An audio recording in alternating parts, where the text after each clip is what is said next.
Live from Brussels and Switzerland, it is ZN Live.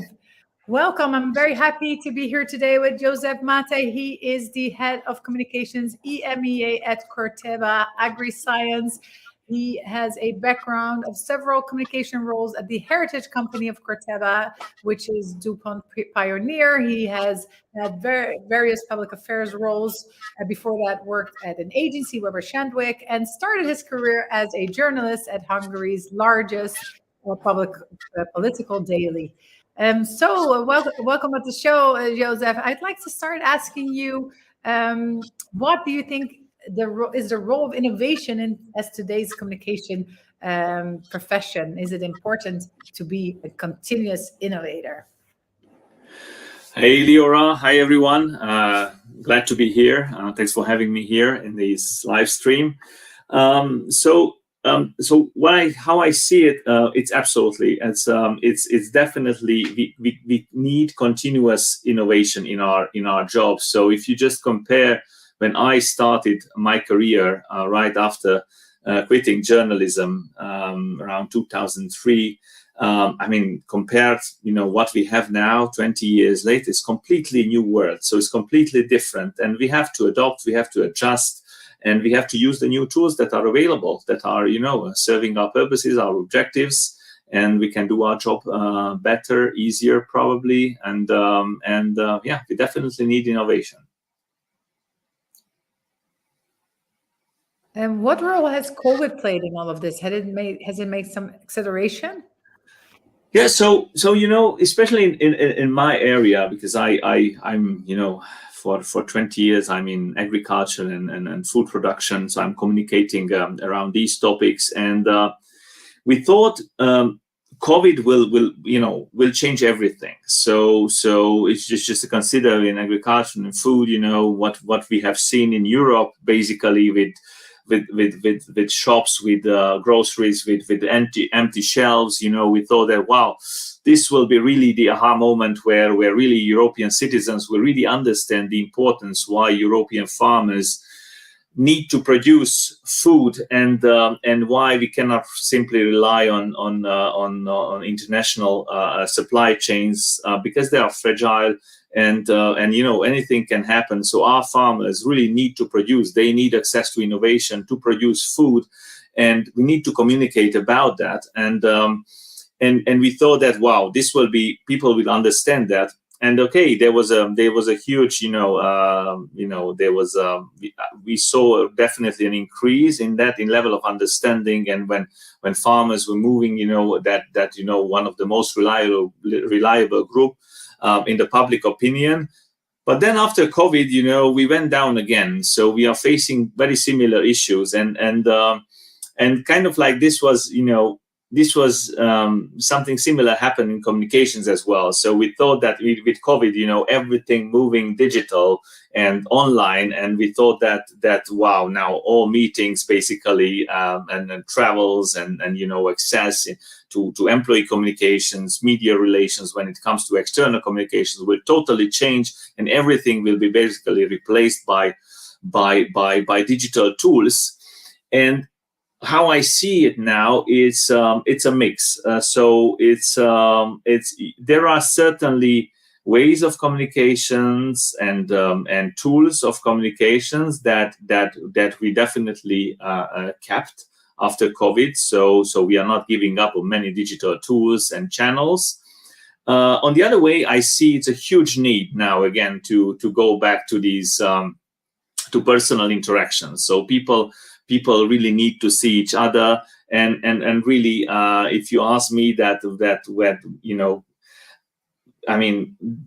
does a good online meeting replace a good coffee or a face-to-face meeting with a reporter or a fellow communicator? My say is not really. So I see. I myself, I also thought around, I don't know, around in 3 years ago, let's say summer 2020 or spring 2020, true that yeah, probably. I mean, we continue using many digital tools, and it will completely transform our thinking of internal and external communications. Now I think it's a more balanced view now. So I think we keep many of those tools and many of those innovations that we used during the COVID years. But it's the pendulum is moving back, it's shifting back. So now we see also really the need for personal interactions a lot. So it's a mix now, I would say. How about employee engagement? I know that you are also responsible for internal communication within Cortella. How have you seen that shifting, the hybrid work as well? Yeah, absolutely. The hybrid model here as well. I mean, there were, of course, a lot of the consequences of COVID and many achievements, I would say, we have. So flexible work time and stuff like that. So during COVID, of course, there was an immense need, a huge need, to keep employees informed.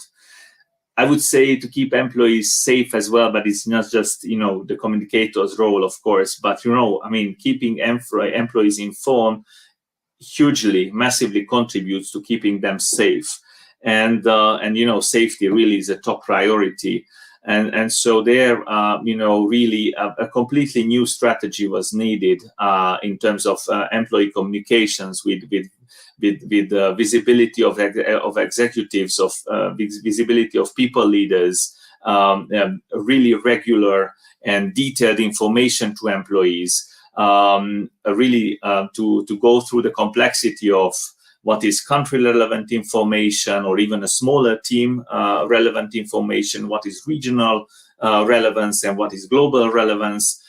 So it was a huge complexity of work that we have done mainly online those days and months, and really really starting from very practical things. Of course, we had regular sessions with the medical team of the company, of course, going through all the challenges, of translations. If you consider that in a company like us, in a region like ours, like EMEA, I don't know, with English, you can roughly reach 1/3 of the employee population. So you had to sort it out. So how you translate the messages, what kind of translation services you are going to use when you have a town hall, a virtual employee town hall, for example. And it was a really a regular interaction with employees. And after COVID, of course, there are many things that we keep, because the need for regular interaction to see leaders more regularly, I think it's still there. So we still work with many online tools to make sure we keep employees informed. But on the other hand, as well, of course, there are no travel bans and stuff like that, so people are traveling more.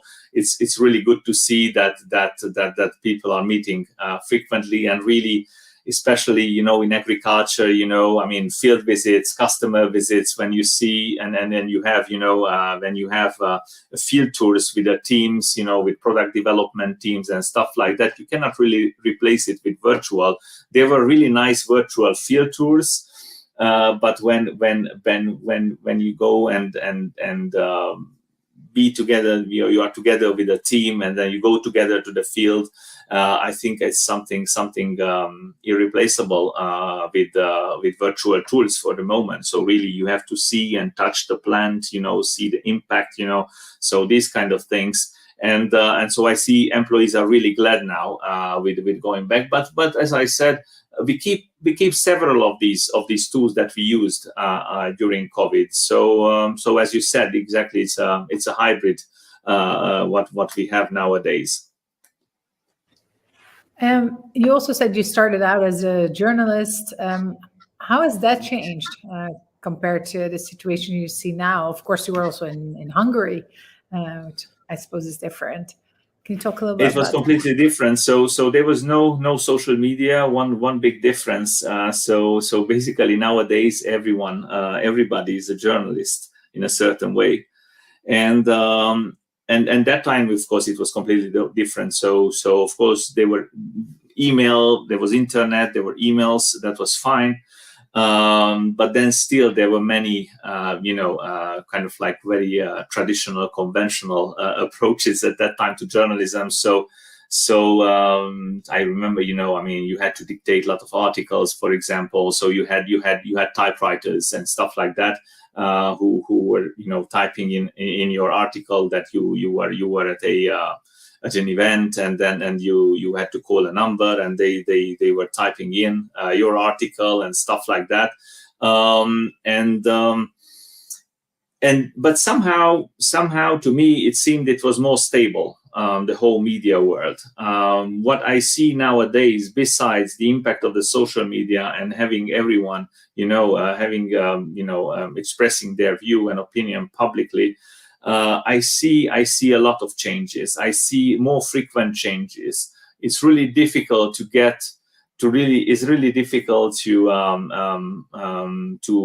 have media relations and really build a stable media relations, because there are so frequent changes in the media landscape, and I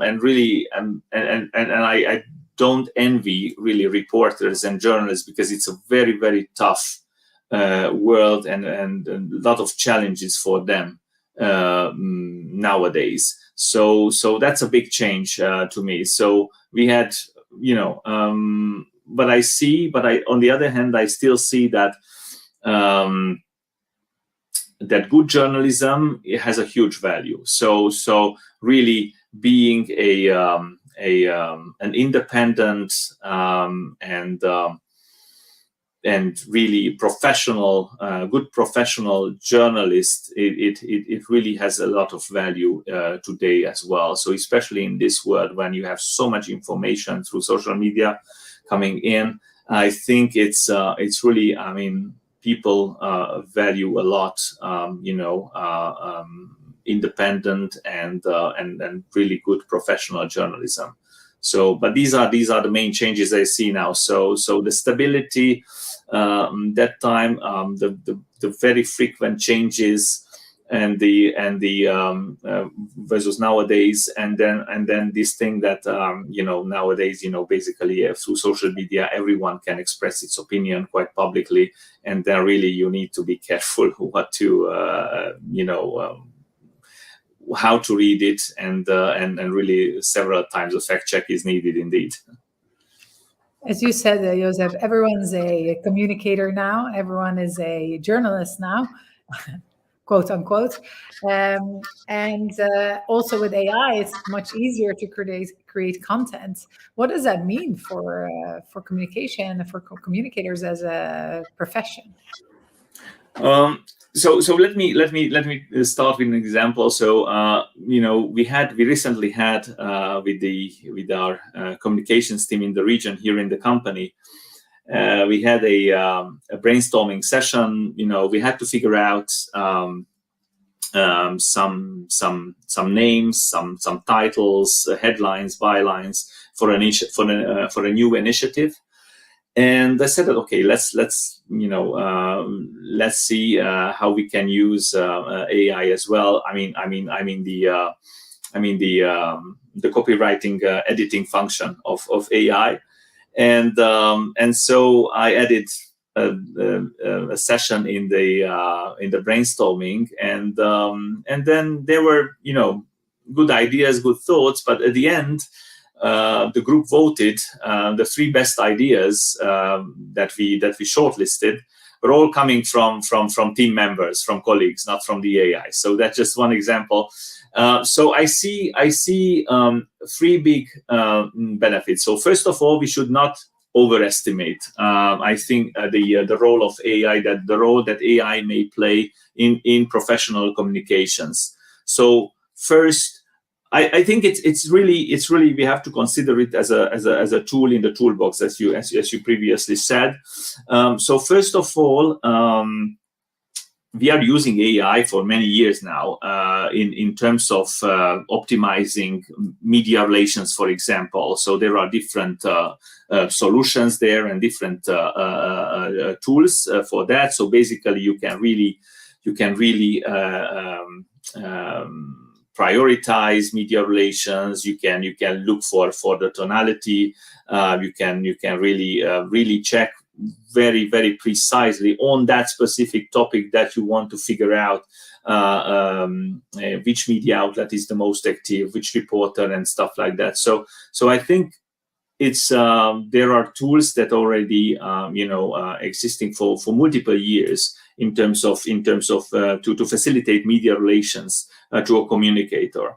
Now the new function is this copywriting editing functionality of AI. Mainly, I mean, of course, everyone knows ChatGPT from OpenAI, and that's fine. That's a great it's a great support, I would say, when you are lack of time, under pressure, and then you need some quick support. I think it's a great tool. It's a great tool, frankly speaking. But as I said, it's completely lacking intuition, insight. That will still come from human beings. And then the third, which I will look in the future, one of the big challenges I think communicators are facing is definitely how to quantify the contribution of communication to the business results, right? How to monetize the contribution of communication to the business. So the big question we have, I remember, many business leaders are asking, okay, but how many bags of seeds you sold, stuff like that.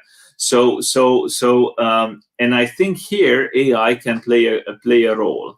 So it can quantify the input what you give through media relations and any other tools that you use, communications tools that you use either in marketing comms or in corporate communications.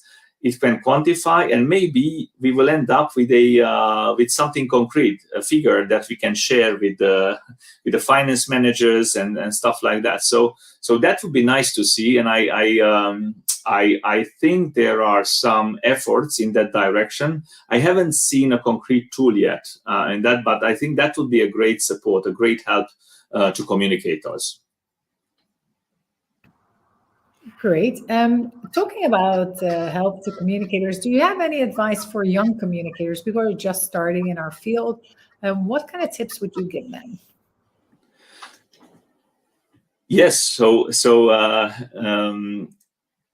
it will. As I said, it's a big challenge. So probably nowadays it's a bit easier to get into this profession, but it's more difficult to stay in this profession as it was in the past. I would definitely encourage young communicators to work on their writing skills. That's really critical. That's really big. And to experience, I think is really good to see each angle. Our job is really complex. So if you have a background of journalism, agencies, corporate, official, working for a government or an NGO and stuff like that, I think, the more experience, the better. So my recommendation would be is to really try to experience multiple angles of this profession. Yeah, it's great. I always tell our hyperlearners, our interns, the same, that it would be really great to see, because you don't know what a profession entails. You don't know where you would prefer where you thrive. Some people really like an association environment or a corporate environment, or are really good at an agency. An agency is really high paced. So it's good to know what is your, to try different things out. Absolutely, yes. But I would definitely not discourage them. So let's go for it. I mean, we need young communicators.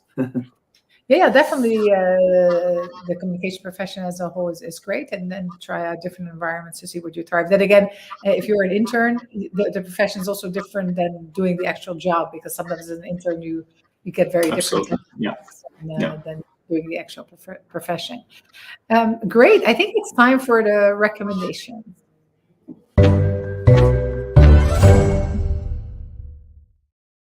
Are you recommending to us today? We're eager to find out.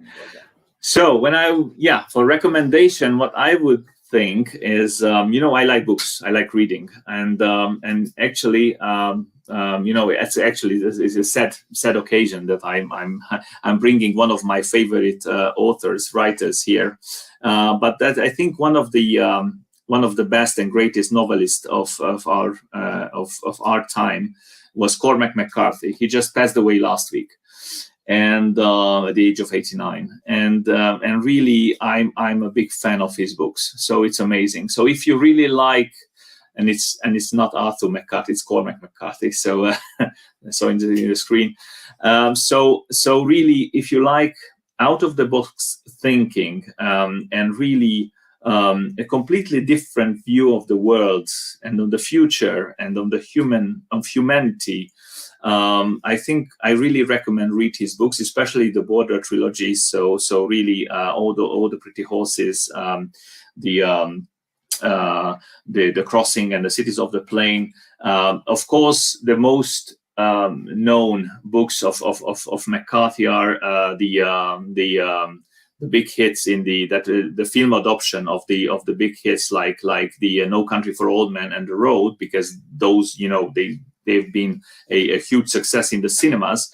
But the other books really are really, really good, and really, especially the Border trilogy. So if and also the contribution to the writing skills of a communicator, also from that professional point of view as well. So it's really recommend. So how to write a novel without really quotations for dialogues. How to write a novel, basically, really, really rarely using commas, for example. So it's completely an amazing writing style, and of course the storyline. Some say that it's really a pessimistic and quite a brutal view on humanity and the future of humankind, but that's his view, and really, if you want to read something really out of the box, I would say, then I really recommend Cormac McCarthy. Okay, that sounds fascinating, although a little maybe depressing. On Friday afternoon, yeah, indeed. Thank you. I would like to recommend GIAF, the Geneva International Association Forum that's taking place on the 26th and 27th of June, so Monday and Tuesday next week. I don't know if you can still register. I'm sure a lot of it is going to be shared online. Of course, it has some really interesting speaker, of course, the CEO of ZN, Phil Weiss, but also Walter Lux from the European Fruit Juice Association, but also other famous people from the bubble like Benita Lips, and also I see Paul Wilkens. He's a very interesting speaker. Kai Troll, of course, is there he's the president of Association World. A lot of really interesting speakers. I think a lot of interesting information is going to come out of it. Of course, you have GIAF and BIAF and VIAF. It's in Washington. BIAF, of course, is in Brussels. A lot of associations are coming together to do interesting things. Another recommendation that's a bit self-serving is that I did a podcast. I was interviewed by the EU Bubble Insider. I hope it was interesting. I'd love to hear your opinion. Maybe you can mute yourself, by the way, József, because there's a big echo. Yes, when you are not muted. And Phil says he's very excited to be there at GIAF. József, would you mind muting yourself? Yeah, but sure. And yeah, and Phil says he's excited. So I was interviewed by the EU Bubble Insider. It was very interesting. I hope it was interesting. It was a big honor to be there. I posted a link on my LinkedIn channel. If you have any feedback, any questions, then I'd be happy to hear them as a response to the post. So Phil, by the way, is traveling. He's in England, and he will be on his way to, of course, Geneva to be speaking at that conference as a keynote speaker. On that note, we will be concluding. Thank you so much, József, for all your interesting insights on this Friday. It's hot in Brussels. It's hot in our office, and I think it's going to remain hot. So thankfully, we had some rain yesterday for all those flowers. And I think there was one more thing, József, that you wanted to recommend, maybe some social media channels. And I think then we. Yeah, well, it's very weird. You have this echo now still? Because yes, I haven't changed anything. I haven't changed anything. It's only when we're both speaking. I'm gonna mute myself. That's very weird. Okay, well, so no, you're just the social media channels, so accounts that I would recommend to our viewers here. So, as I said, so I work in agriculture and food production more than 20 years. So, and I'm really passionate about agriculture and food. And so I'm really passionate about farmers. So everything starts with the farmers. So really, I recommend our viewers, listeners to check accounts belonging to farmers. So if you want up-to-date information on what's going on in farming with farmers in the European Union, check the Twitter account of Copa Cogeca, for example. Or I also frequently visit and check for information the young farmers, the Seja accounts, Twitter, LinkedIn, available, and it's a very nice one, and it's really good to see that how farmers are educating themselves and are becoming more and more active on social media. There's an excellent account. It's in French in France, but it's becoming more popular in other countries as well, but in local languages. So the France Agri-Tutos, and it's amazing. It's amazing information, first-hand information on what's going on in the field from farmers. So this is where our food is coming from. So I really recommend everyone to check on farmers' accounts. There's a lot happening with farmers in the Netherlands. The farmers walked out after 6 months of negotiation with the Dutch government, and it doesn't look like anything will be reached. So it might be the end of the Dutch government as a result of this simple fact, or not so simple fact. So farmers are not afraid to express their voice and their opinion, for sure. So well, and they have a good reason. So on that note, we will really conclude. I wish you all a great weekend. Next week, Phil will be back, and have a great weekend, everyone. He's wishing us a nice weekend. Thank you, József, again. And thanks a lot. Have a good weekend, everyone. Bye-bye.